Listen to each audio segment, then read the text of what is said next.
ಇದು ಅದರಂಗೆ ಸ್ವಲ್ಪ ವಿಚಾರ ಮಾಡೋದದ ನೋಡ್ರಿ. ಗಣಿತ ವಿಚಾರ ಮಾಡ್ರಿ, ಚಂದಂಗೆ ಮಾಡ್ರಿ, ತಿಳ್ಕೊಂಡು ಮಾಡ್ರಿ. ನೋಡ್ರಿ, ಇಂಥ ಗಣಿತಗಳನ್ನ ನೀವು ಕಲ್ತೀರಿ ಅಂದ್ರೆ ನಿಮ್ಗೆ ಯಾವುದೇ ಆಗಲಿ ವಿಚಾರ ಶಕ್ತಿ ಹೆಚ್ಚು ಬರ್ತದೆ. ಸಮಯದ ಲೆಕ್ಕಗಳಂತಾರೆ ಇವಕ್ಕೆಲ್ಲ. ಸಮಯ ಹೆಂಗೆ ಕಂಡುಹಿಡಿಬೇಕು ನೋಡ್ರಿ. ಬಂದು ಮುಂಜಾನೆ ಸಿಕ್ಕ 4-5 ಗಂಟೆ ವ್ಯಾಯಾಮ ಮಾಡುತ್ತಾನೆ. ಒಂದು ವಾರದಲ್ಲಿ ವ್ಯಾಯಾಮಕ್ಕಾಗಿ ಅವನು ಬಳಸಿದ ಒಟ್ಟು ಕಾಲ ಎಷ್ಟು? ಅದೇ ಮಾದರಿ ಬಂದದಿಲ್ಲ. ಸ್ವಲ್ಪ ಇದು ಚೇಂಜ್. ಇದು ಶಾಲೆ ಬಿಟ್ಟ ಸಮಯ ಬರಬೇಕಾದ್ರೆ ಏನು ಮಾಡಬೇಕು? ಪಿರಿಯಡ್ಗಳ ಅವಧಿ ಪ್ರಾರಂಭದ ಸಮಯದೊಳಗೆ, ಶಾಲೆ ಪ್ರಾರಂಭದ ಸಮಯದೊಳಗೆ ಒಟ್ಟು ಪಿರಿಯಡ್ಗಳ ಅವಧಿ ಮತ್ತು ವಿಶ್ರಾಂತಿ ಅವಧಿ ಕೂಡಿಸ್ಬಿಟ್ರೆ ಶಾಲೆ ಬಿಟ್ಟ ಸಮಯ ಬರ್ತದೆ. ಎಷ್ಟು ತಿಳಿಸಿ ಹೇಳೋದು ಯಾರು ಮಾಡ್ತೀರಿ ಮಾಡಿ. ವಿಡಿಯೋ ಆನ್ ಮಾಡಿ. ಒಬ್ಬನು ಮುಂಜಾನೆ ನಸುಕಿನಲ್ಲಿ 4-5 ಗಂಟೆ ವ್ಯಾಯಾಮ ಮಾಡುತ್ತಾನೆ. ಒಂದು ವಾರದಲ್ಲಿ ವ್ಯಾಯಾಮಕ್ಕಾಗಿ ಅವನು ಬಳಸಿದ ಒಟ್ಟು ಕಾಲ ಎಷ್ಟು? ಒಂದು ದಿನಕ್ಕೆ ಬರೋಬ್ಬರಿ ಎಷ್ಟು? 4-5 ಗಂಟೆ. ಇದು ನಿಮಿಷನಾಗೂ ಮಾಡ್ಬೋದು. ಆಮೇಲೆ ಒಂದು ವಾರ ಅಂದ್ರೆ ಏನು? 7 ದಿನಕ್ಕೆ ಬರೋಬ್ಬರಿ ಎಷ್ಟು ಗಂಟೆ? 7 ಗುಂಡ್ಲೆ 4 ಸರಾಸ್ ಬಾಗಿಲೆ 5 ಬರೋಬ್ಬರಿ 7 4 28 ಸರಾಸ್ ಬಾಗಿಲೆ 5 5 5 25 3 ಉಳಿತು 3 ಗಂಟೆ ಬರೋಬ್ಬರಿ 5.3 ಗಂಟೆಗಳು. ಅವಾಗ ಇನ್ನೊಂದು ಇದನ್ನು ನಿಮಿಷದಾಗ ಹೆಂಗೆ ಬರಿಬೇಕನ್ನೋ ತೋರಿಸ್ತೀನಿ. ಆಯ್ತು ಸರ್, 5 ಗಂಟೆ ಅಂತ ಬರೀರಿ. 3/5 ಅಂದ್ರೆ ಎಷ್ಟು ನಿಮಿಷ ಅನ್ನೋದು ತಕ್ಕೊಳ್ಳೋದು. 3/5 ಬರೋಬ್ಬರಿ 1 ಗಂಟೆಗೆ ಎಷ್ಟು ನಿಮಿಷ? 60 ನಿಮಿಷ. ನೋಡಿ, 5 ಒಂದಲೇ 5 12 12 3 36 ನಿಮಿಷ. ಅಂದರೆ ಎಷ್ಟಾಯ್ತು? 5 ಗಂಟೆ 36 ನಿಮಿಷಗಳು. ನಿಮಗೆ ನಾಲೆಜ್ ಅರಿಬೇಕಾದ್ರೆ ನೋಡಿ, ಇದು ಇಟ್ಟು ಯಾಕಂದ್ರೆ ಗಂಟೆ ನಿಮಿಷದಾಗ ಹೆಂಗೆ ಮಾಡೋದು ಅನ್ನೋದು ಅದು ನಿಮಗೆ ಕಾಣಿಸ್ತದೆ. ಈಗಂತೂ ಮುಗಿತಾ? ಅದನ್ನು ನೋಡಿ.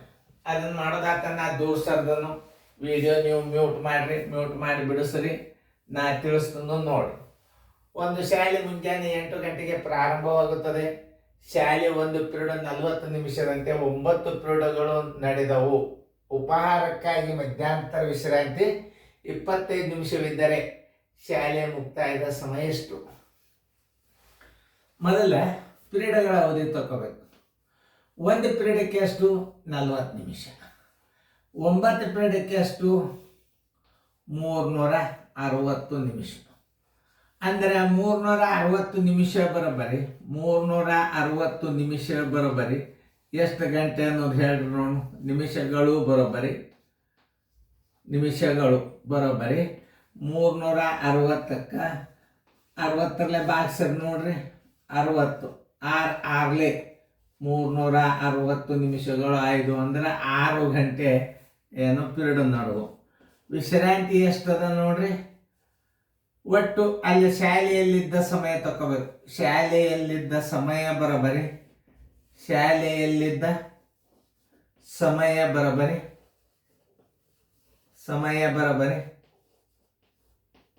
ಶಾಲಾ ಅವಧಿ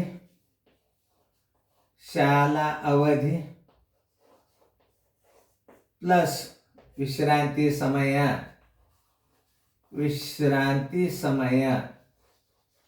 ನೋಡಿ. ಅಂದ್ರೆ ಅವ ಶಾಲೆಯಾಗಿದ್ದದ್ದು ಒಟ್ಟು ಸಮಯ ಸಿಗ್ತದೆ ಬರೋಬ್ಬರಿ 6 ಗಂಟೆ ಎಷ್ಟು? 25 ನಿಮಿಷ. ವಿಶ್ರಾಂತಿ ಸಮಯ ಡೈರೆಕ್ಟ್ ಹಚ್ಕೋಬಹುದು. 25 ನಿಮಿಷ ಆಯ್ತಿಲ್ಲ ನೋಡಿ. ಶಾಲೆ ಬಿಟ್ಟ ಸಮಯ ಬರೋಬ್ಬರಿ ಶಾಲೆಯು ಬಿಟ್ಟ ಸಮಯ ಬರೋಬ್ಬರಿ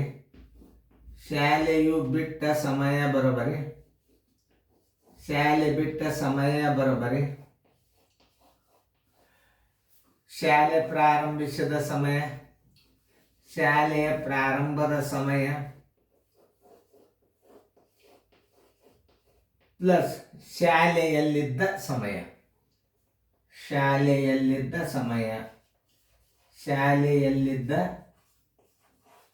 ಒಟ್ಟು ಸಮಯ. ವಿಶ್ರಾಂತಿ ಸಮಯ ಕೂಡಿಸಿದ್ರೆ ಏನಾಗ್ತದೆ? ಒಟ್ಟು ಸಮಯ ಆಗ್ತದ. ಇಂಥ ಲೆಕ್ಕಗಳನ್ನು ತಿಳ್ಕೊಬೇಕು ನೀವು. ನೋಡಿ ಎಷ್ಟೊತ್ತಿ ಸಾಲ ಚಾಲು ಆಗ್ಯದ ನೋಡ್ರಿ. ಅದು ಮುಂಜಾನೆ 8 ಗಂಟೆಗೆ ಚಾಲು ಆಗ್ಯದ.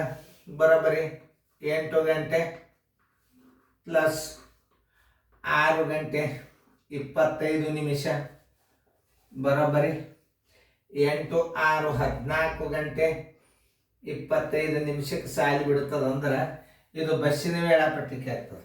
12 ಆದಿಂದ ನೀವು ಏನು ಮಾಡಬೇಕು, ಅದನ್ನು 12 ಕಳೆದಾಗ ಎಷ್ಟು, 2 ಗಂಟೆ 25 ನಿಮಿಷ ಅಪರಾಹ್ನ ಅಂತ ಬರಿಬೇಕು. ಮಧ್ಯಾಹ್ನದಾಗ ಬಿಡ್ತದೆ ಅದು. ಶಾಲೆ ಬಿಟ್ಟ ಸಮಯ ಹೆಂಗೆ ಬರಿಬೇಕು ಅನ್ನೋದು ನೋಡಿ. ಶಾಲೆಯ ಪ್ರಾರಂಭದ ಸಮಯ, ಶಾಲೆ ಬಿಟ್ಟ ಸಮಯ ಬರೋಬರೇನು, ಶಾಲೆ ಪ್ರಾರಂಭದ ಸಮಯ ಪ್ಲಸ್ ಶಾಲೆಯಲ್ಲಿದ್ದ ಒಟ್ಟು ಸಮಯ. 8 ಗಂಟೆಗೆ ಶಾಲೆ ಚಾಲಾತು, 6 ಗಂಟೆ 25 ನಿಮಿಷ ಶಾಲೆಯಾಗಿದ್ದಾನ. ಪ್ರಾರಂಭದ ಸಮಯದಾಗ ಶಾಲೆಯಲ್ಲಿದ್ದ ಒಟ್ಟು ಸಮಯ ಕೂಡಿಸಿದ್ರೆ 14 25 ಬಂತು. ಇದನ್ನು ಬಸ್ಸಿನ ವೇಳಾಪಟ್ಟಿಕೆ ಆಗ್ತದೆ. ಇದು ಗಡಿಯಾರದ ಸಮಯ ಮಾಡ್ಬೇಕಾದ್ರೆ ಇದ್ರಾಗ 12 ಕಳೆದ್ರೆ ಅಂದ್ರೆ ಎಷ್ಟು ಬರ್ತದೆ, 2 ಗಂಟೆ 25 ನಿಮಿಷ. ಅದಕ್ಕೆ ಅಪರಾಹ್ನ ಅಂತ ಹೇಳ್ಬೇಕು. ಅಪರಾಹ್ನ ಅಂದ್ರೂ ಒಂದೇ, ಇದ್ರಾಗ 12 ಕೂಡಿಸಿದ್ರೆ 14 25 ಅಂದ್ರೂ ಒಂದೇ. ಇಂಥ ಸಮಯದ ಲೆಕ್ಕಗಳು ನವೋದಯದಾಗ ಭಾಳ ಬರ್ತಾವೆ. ಹುಷಾರದಿಂದ ಮಾಡಿರಿ. ಇದನ್ನು ಗಂಟೆ ನಿಮಿಷ ಮಾಡ್ಕೊಳ್ಳೋದು ಹೆಂಗೆ ಅನ್ನೋದು ನಿಮಗೆ ತಿಳಿತು.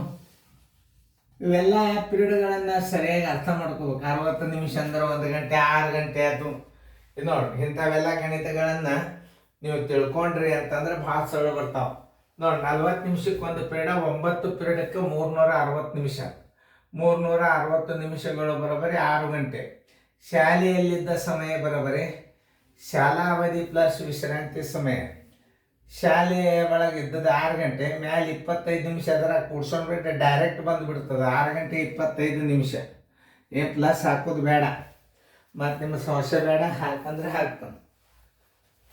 6:25 ಅಂದ್ರೆ ಏನ್ರಿ ಅನ್ನೋದು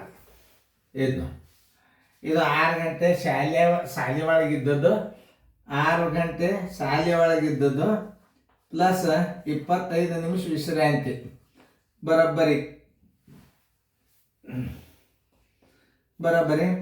6 ಗಂಟೆ 25 ನಿಮಿಷ ಅವ ಶಾಲೆಯಾಗಿದ್ದ ಸಮಯ. ಎಷ್ಟು ಹುಡುಗರಿಗೂ ತಿಳಿಸಿ ಹೇಳೋದು ಚಲೋ. 6 ಗಂಟೆ 25 ನಿಮಿಷ ಕೂಡಿಸಿದ್ರೆ 6 ಗಂಟೆ ಶಾಲೆ ಒಳಗಿದ್ದ ಅವಧಿದು, 25 ನಿಮಿಷ ವಿಶ್ರಾಂತಿ, 6 ಗಂಟೆ 25 ನಿಮಿಷ. ಶಾಲೆ ಬಿಟ್ಟ ಸಮಯ ಬರೋಬರಿ ಶಾಲೆಯು ಪ್ರಾರಂಭದ ಸಮಯ ಪ್ಲಸ್ ಶಾಲೆಯಲ್ಲಿದ್ದ ಒಟ್ಟು ಸಮಯ ಅಂದ್ರೆ ವಿಶ್ರಾಂತಿ ಸಮಯ ಮತ್ತು ಶಾಲೆಯಲ್ಲಿದ್ದ ಅವಧಿ ಎರಡು ಕೂಡಿಸಿದ್ರೆ ಒಟ್ಟು ಸಮಯ ಆಗ್ತದೆ. ಅಂದ್ರೆ 6 ಗಂಟೆ 25 ನಿಮಿಷ. 8 ಗಂಟೆದಾಗ 6:25 ಕೂಡಿಸಿದ್ರೆ 14 ಗಂಟೆ 25 ನಿಮಿಷ.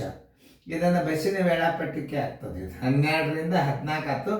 12 ಕಳೆದಾಗ 2:25 ಅಪರಾಹ್ನ ಅಂತ ಹೇಳ್ಬೇಡ್ರಿ. ಸಾಲಿ ಬಿಡುವ ಸಮಯ ಅಪರಾಹ್ನ 2:25 ಅಂದ್ರೂ ಒಂದೇ, 14:25 ಅಂದ್ರೂ ಒಂದೇ. ಚಂದಂಗೆ ತಿಳ್ಕೊರಿ. ಚಲೋ ಅದು ನೋಡಿ ಗಣಿತ ಇವತ್ತು ಎಲ್ಲ ನೋಡಿ ಸರಿಯಾಗಿ ತಿಳ್ಕೊಂಡು ಮಾಡಿ.